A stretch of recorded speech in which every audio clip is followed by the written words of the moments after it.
On what our food cost is in our restaurant.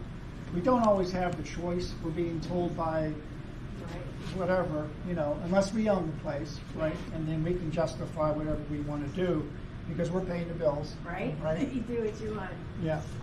So basically, I'm just, with my fingers, trying to get down to what they would say, a rough, coarse meal. Another way you could do this is with a pastry cutter, which I have on the table there. And I'll do. But I would first start it like this, just to get in the habit of doing it. Could you do that in a food processor with one of the plastic dough handles? Yes. Yeah, you could do it. I would have to be, but that's not what we're learning here. Yeah. I mean, I think once, food cooking in general is all about what you see, what you hear, what you feel, what you smell, right? All the sounds in the kitchen mean something.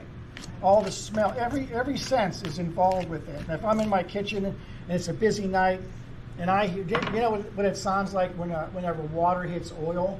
Mm-hmm. If I hear that in my kitchen, I'm like, what the heck was that? Right. I want to know, is there a fire somewhere? If I smell, you can smell something burning. You can hear something burning.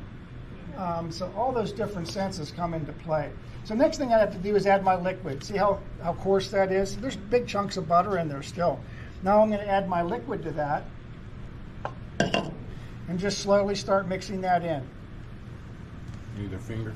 Yeah, you can use your finger. You can use all your fingers. Have fun with it. Yeah, baking is a lot of feel, and less, so much more than in the culinary kitchen, I think. Although when I season, like with salt and pepper, it's still feel. It's like what I feel between my fingers. I'm not really following a recipe. Chef, you're kneading the flour right now. What's that? You're kneading it. Yes. Yeah, we're doing a small amount of kneading. And then I'm going to turn it onto the board. And I want to have a little bit of excess, a little bit of flour here, right? And not over flour, but just enough to stop it from sticking to the table. If you start to see it sticking, then just pick it up, dust it, like that. And then I'm just going to flatten this out a little bit, maybe fold it in half. Flatten that out, fold it in half this way, flatten that out,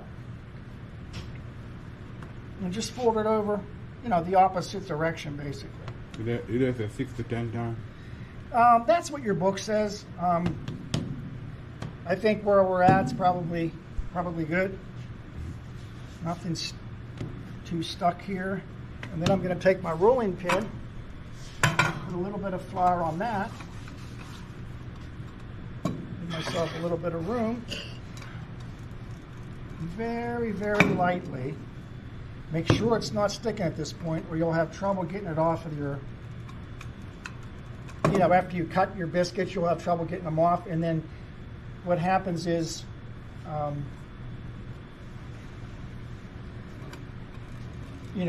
whenever you go to pick it up, it'll deform it a little bit. And then when you bake, it'll come out crooked like my last one. And it's like anything else. The more you do it, the better you get at it. Yeah. We want to get down to about a half of an inch. Get out of there. Now, at this point, we have to make a decision. Does that look about what we're really looking for here? It's gonna double in size, basically, right? So after you get it down to the thickness we want it, which is about a half of an inch, I'm a little thick on this side, I think. Now, if we worked in a restaurant where, if I use this round cutter, I'm going to have a lot of waste. What did we make last week? We had waste, right? Cookies, yeah, sugar cookies. Cookies, right? So we re-rolled that dough, but those cookies came out a little tougher. But they were really good dipped in coffee. They were perfect for coffee. So another way we could do this is like, what a pizza cutter looks like? Yeah. Mm-hmm. Well, they make cutters like that are on, it's like on an elastic thing, so I have wheels on all of it. I could just roll that whole thing up like that, and like this, and I got squares or diamonds, whichever I wanted. Or I can get my French knife and simply cut it all exactly the same size, and I have no waste, or very little waste around the edge, okay?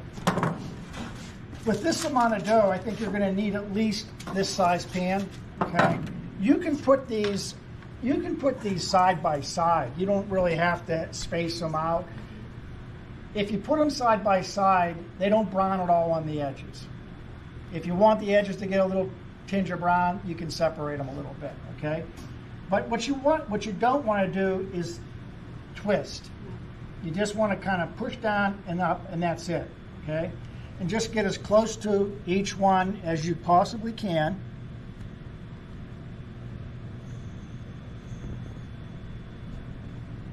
I wish I could do that more often. Huh? Yeah. Well, it's hard to do it with those because of the air inside. Now you can very easily take whatever leftover dough there is and continue to roll it out. That's not an issue. But will it be a little bit tougher? Yeah, it will be a little bit tougher. But again, just being real gentle and being aware of it. All the little cute ones. Take it to McDonald's. It's about that size. I have a habit of twisting my wrist. Yeah. That's about all I'm going to get, I guess. I'm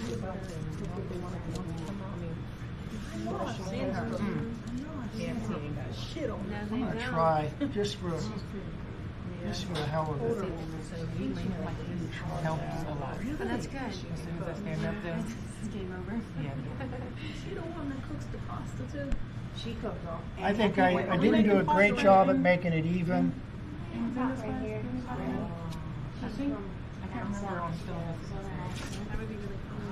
She's not like. Maybe it would be a good idea to use a spatula to lift these up, because if I pick them up with my fingers, maybe I'm putting a little bit of a indentation in there that might stop it from raising.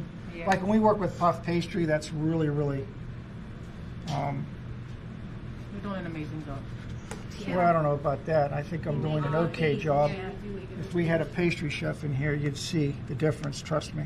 Well, Chef, most times we just say thanks. Well, I got lucky and just was able to get everything on there. Yeah. And Last now week, your sugar cookies were perfect. You can egg wash those. Are we doing that today? Hand me a brush over there. You don't have to egg wash. I didn't egg wash my first batch, but you can if you want to. I wanted to try some with just butter on it. Oh, okay. With me, I think nothing better than with a biscuit than nice hot butter. Everything's better with butter on it. I agree with you there. But like when I took them out the first time, just putting whole butter on it after, while it's still nice and hot out of the oven, oh man, that's really good Honey stuff. might be good too. Okay, so I'm not sure what the recipe says, 375 or 400. I set it to 375. Why? Because it's a convection oven. So it's hotter than 375 in a recipe. So I'm going to go ahead and just throw those in, and then I'm going to set my timer for 15 minutes.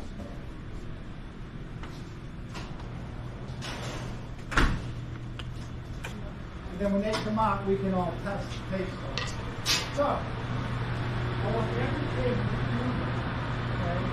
big turns, a little bit of rolling out. I think the mixing of this really is probably the most important part of this is scaling it properly, right? I mean, that's probably the hardest part of it. So make sure you scale it properly. Now you could probably fit 2 people over there at a time, I think. So every tablespoon biscuits. Listen, guys. Every tablespoon of one batch of biscuit.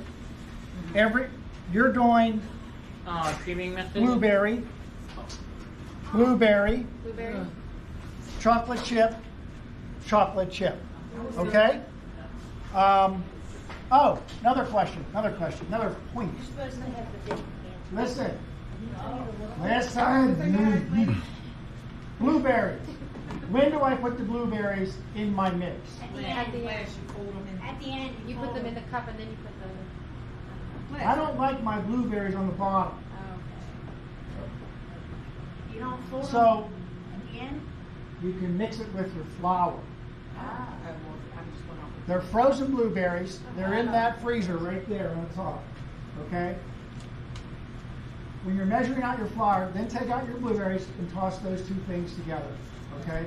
And that'll mix it all through your blueberry muffin. Okay? The blueberry muffin, I forgot to mention one more thing. Did you see what I did with the butter and the flour? Yes. Right? Well, our blueberry muffins are topped with streusel topping. I gave everybody the recipes on the board, and I already have that made.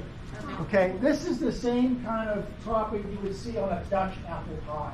Yeah. Flour, butter, sugar, brown sugar, a little bit of salt, and that's it. I mean, you wouldn't think that it actually tastes like it does whenever you have it. So after we finish putting the muffin in the pan, then we'll sprinkle some streusel before we put it in the oven.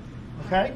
On my Dutch apple pie, sometimes I put walnuts or pecans. You can do that. Yeah. Sure. It's good. Yeah, that recipe's in your book too, so there's no secret.